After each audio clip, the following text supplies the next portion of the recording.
지난 8월 19일 미 행정부는요, FMS 방식으로 35억 달러 규모의 AH-64E 판매를 승인했다고 발표했습니다. 우리 육군은 현재 36대의 AH-64E 아파치를 보유하고 있고요. 추가로 36대가 도입이 되면 총 72대의 아파치를 보유하게 됩니다. 2022년 2월에 러시아 우크라이나 전쟁이 발발합니다. 우크라이나군은 카모프 52나 미르 28 공격 헬기를 대량으로 격추시켰어요. 2024년 2월 미 육군은 OH-58 카이오와를 대체하고자 진행 중이던 FARA, 즉 파라 사업을 취소해버립니다. 이 아이템 프로그램을 연기한다고 발표했습니다.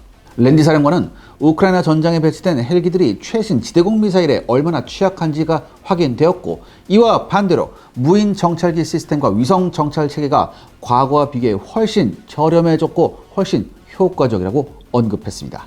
물론 지금도 러시아군의 공격 헬기가 작전 중이긴 하지만요, 과거처럼 대량의 숫자를 체계적으로 운영하지 못하고 있습니다. 그리고 새로운 위협 체계가 러시아군의 공격 헬기를 위협하기 시작했습니다.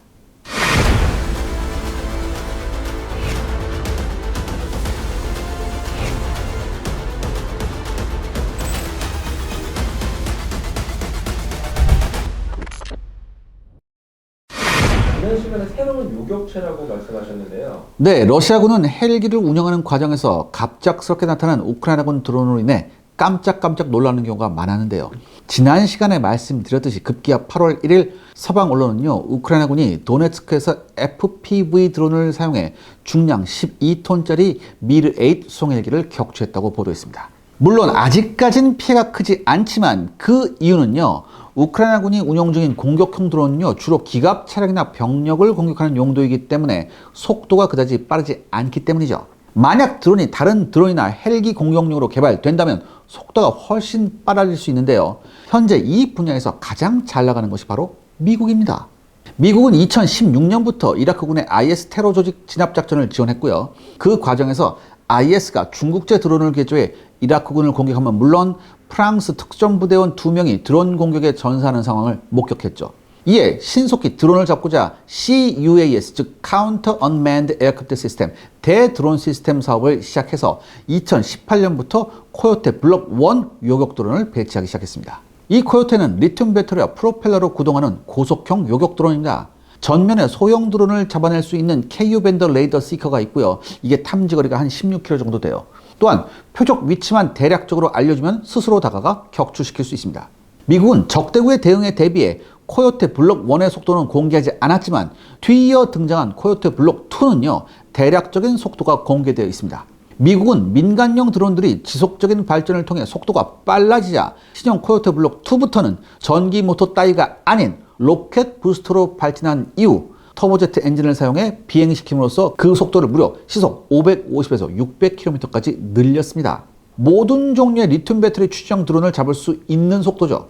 코요테 블록 2의 사거리는 표적의 속도와 고도에 따라 달라지지만 현재 알려진 사거리가 10에서 15km 정도입니다. 최고 속도가 시속 300km 정도에 불과한 공격 헬기들은 절대로 코요테 블록 2를 회피할 수 없다고 합니다. 현재 사용 중인 스팅어 미사일의 유효 사거리가 4에서 5km 수준에 가격이 약 20만 달러예요. 이것과 비교해 코요테 블록 2는요, 그 사거리가 10에서 15km에 달하고요. 그 가격 역시 10만 달러 정도로 비교적 저렴합니다.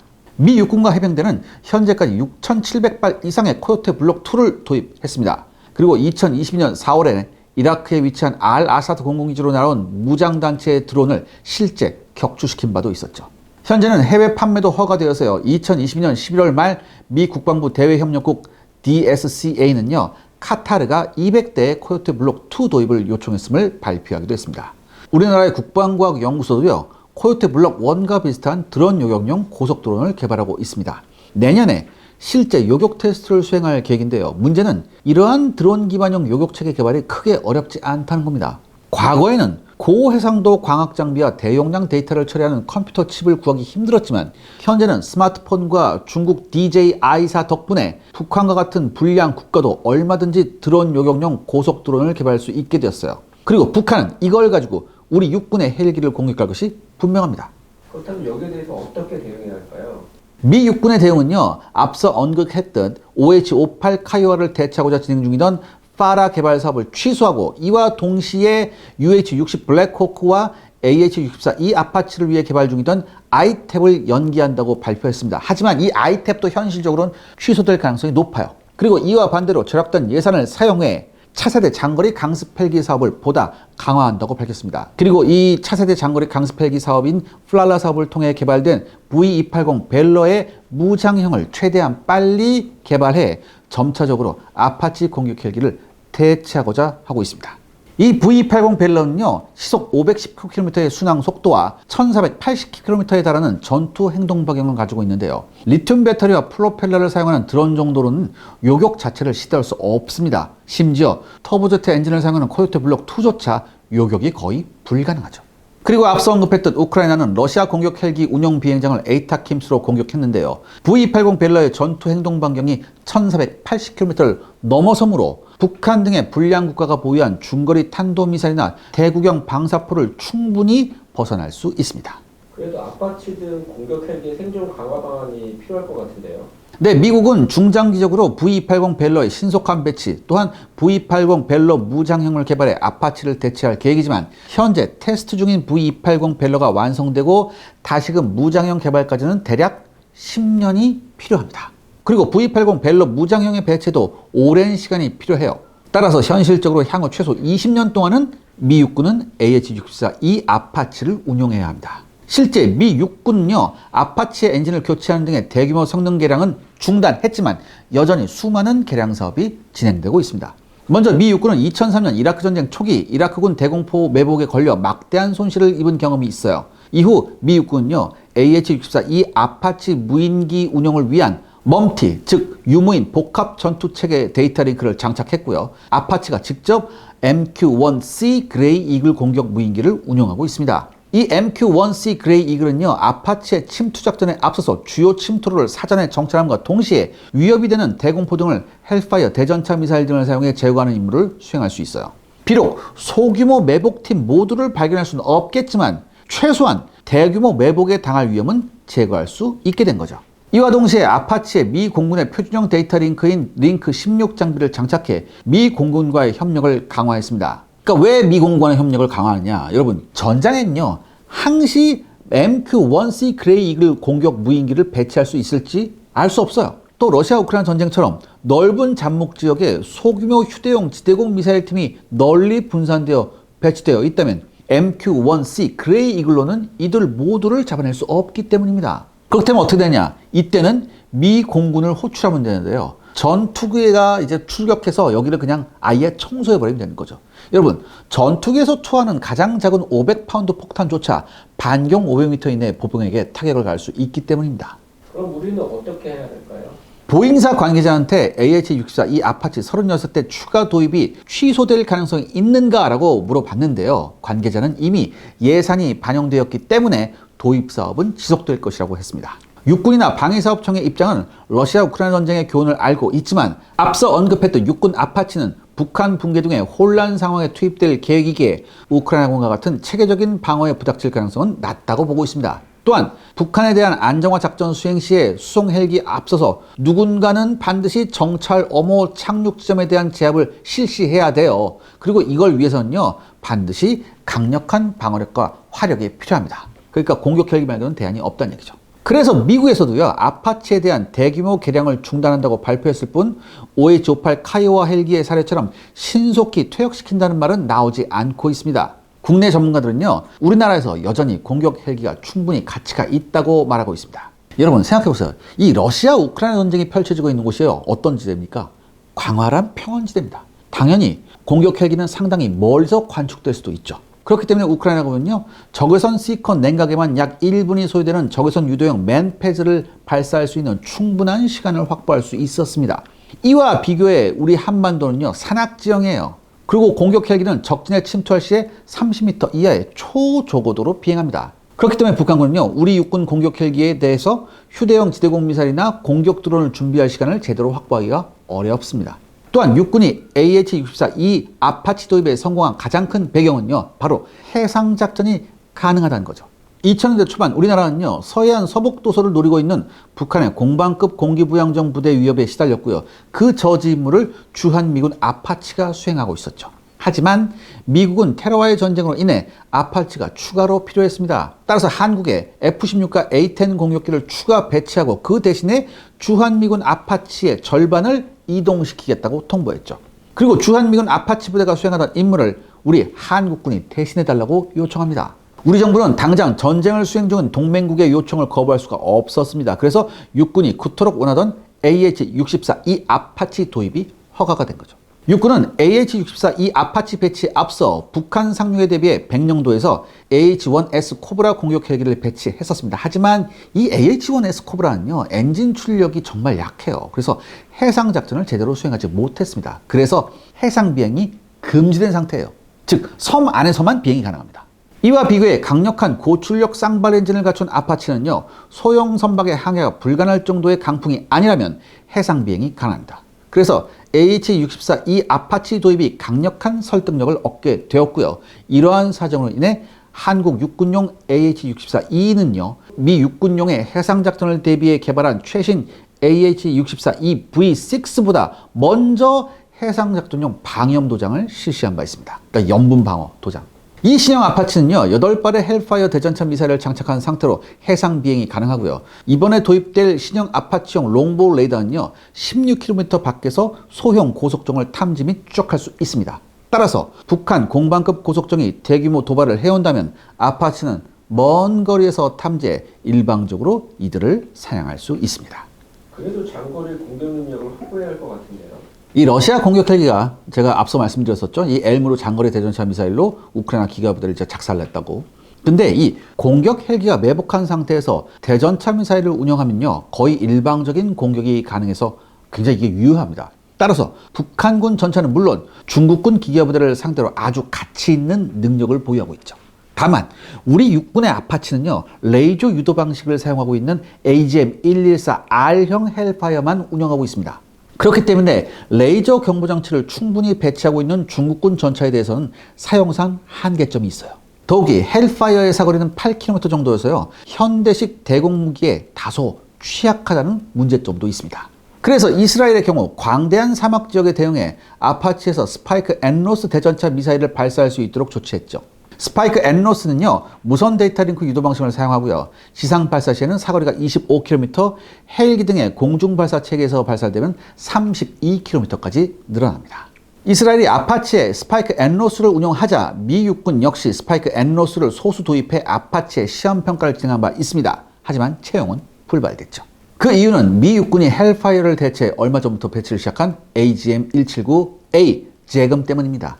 이 제금은요, 사거리가 16km로 늘어났고요. MMW, 즉 밀리미터파 레이더 시커와 적외선 영상 시커를 추가로 갖추고 있기 때문이죠. 그러니까 레이저 유도용 헬파이어는 명중시까지 지속적으로 공격 헬기가 노출된 상태로 유도돼야 되지만 이 제금, 즉 AGM-179A는요, 표적 위치만 지정해주면 스스로 유도돼서 명중합니다. 아파치는 간단히 롱보우 레이더만 노출시킨 상태로 표적의 위치를 탐지한 이후 그 표적 위치 정보만 입력시킨 이후 제금을 발사하고 곧바로 회피할 수 있습니다. 그리고 그 사이에 제금은 스스로 표적을 탐지해 격파하게 되죠.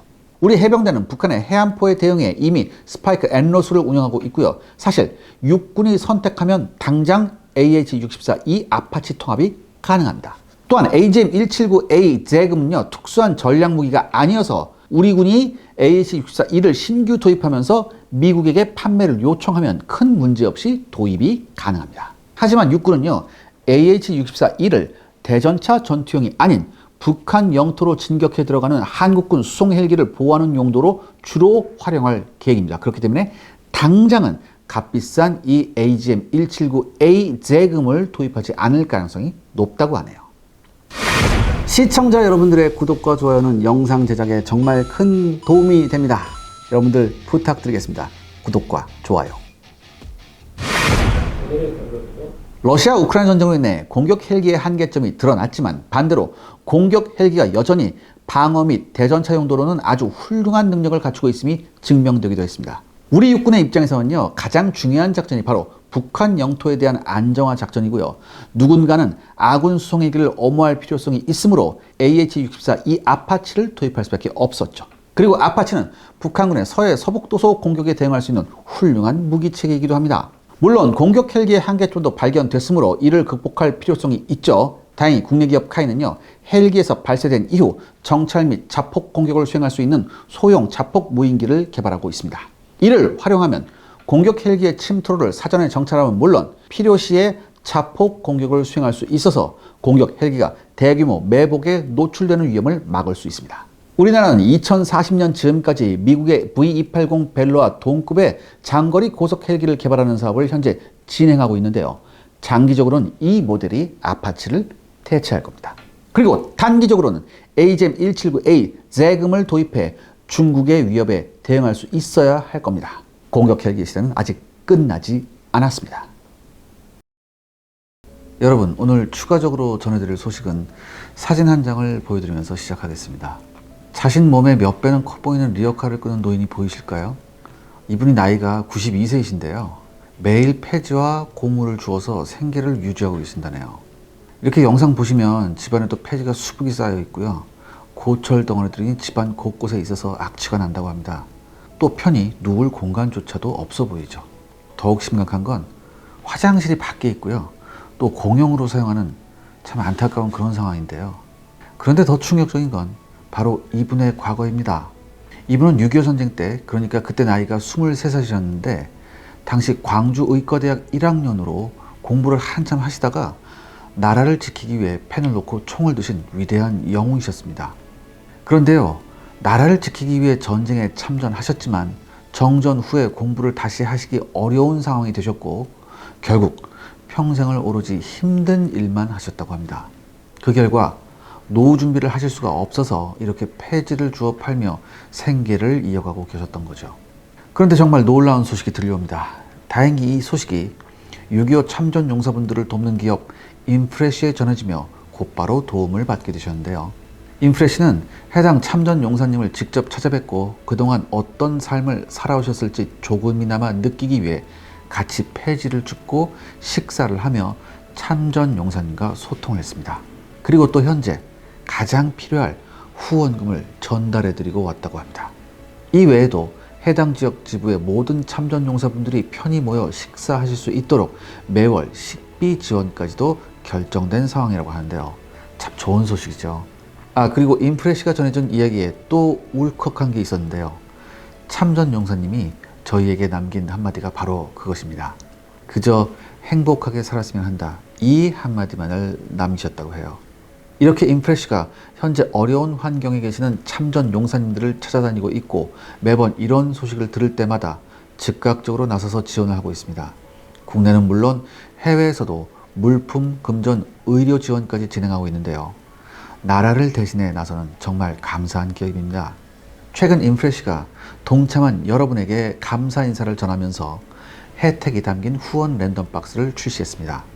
19,000원 판매가에 최대 1천만 원 상당의 혜택을 받을 수 있는 이 후원 박스는 백화점 상품권, 최신형 노트북, 휴대폰, 프리미엄 욕실용품, 의류 등 수십 가지로 다양하게 구성되어 있습니다. 상품의 수익금 일부가 참전 용사분들께 후원되고요.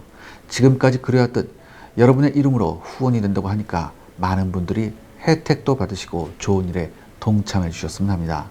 저 역시 인프레시의 행보를 지켜보는 한 사람으로서 앞으로 이 기업의 선행이 더 많이 알려져 많은 분들께 도움을 주셨으면 하네요. 오늘 이 감사 후원 랜덤박스도 고정 댓글에 링크를 걸어두겠습니다. 주문이 어려우신 분들을 위해 전화 주문도 가능하다고 하니 참고 부탁드립니다. 감사합니다.